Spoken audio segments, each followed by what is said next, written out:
الله الله الله. الحمد لله رب العالمين، وصلى الله وسلم على نبينا محمد وعلى آله وصحبه أجمعين، وبعد.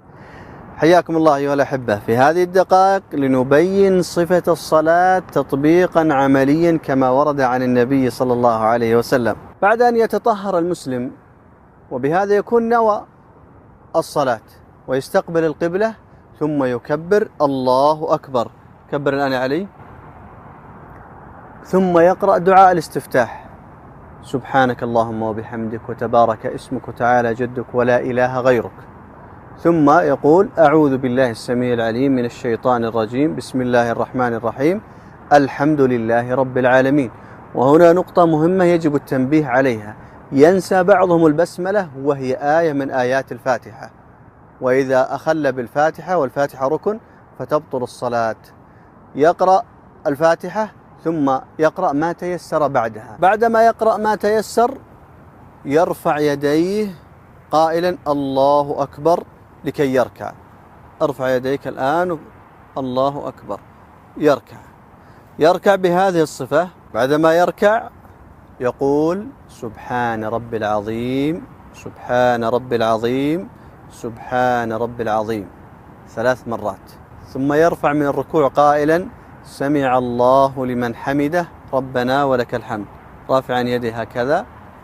ثم يخر ساجدا على الأعضاء 7، كما ورد عن النبي صلى الله عليه وسلم حين قال: أمرني ربي أن أسجد على 7 أعظم.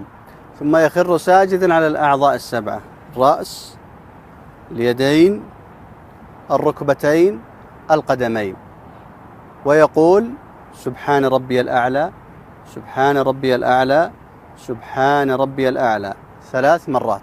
ثم يرفع من السجود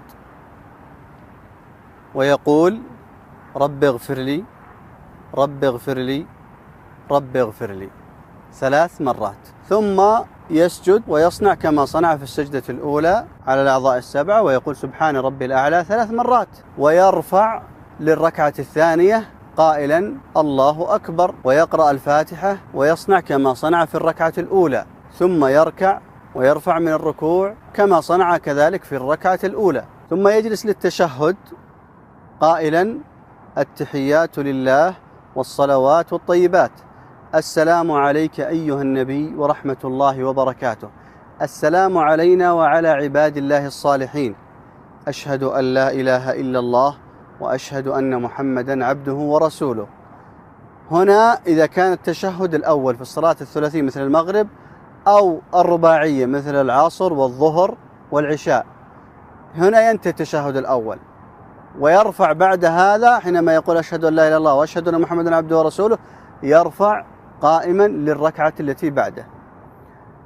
إن كان هذا التشهد الأخير أو الصلاة ثنائية، فيقول بعدما يقول: أشهد أن لا إله إلا الله وأشهد أن محمدا عبده ورسوله، اللهم صل على محمد وعلى آل محمد كما صليت على إبراهيم وعلى آل إبراهيم إنك حميد مجيد، اللهم بارك على محمد وعلى آل محمد كما باركت على إبراهيم وعلى آل إبراهيم إنك حميد مجيد، ربنا آتنا في الدنيا حسنة وفي الآخرة حسنة وقنا عذاب النار. ثم يدعو بما شاء من خير الدنيا والآخرة مما ثبت عن النبي صلى الله عليه وسلم، وهذا من المواطن في أدبار الصلوات المفروضة من مواطن إجابة الدعاء.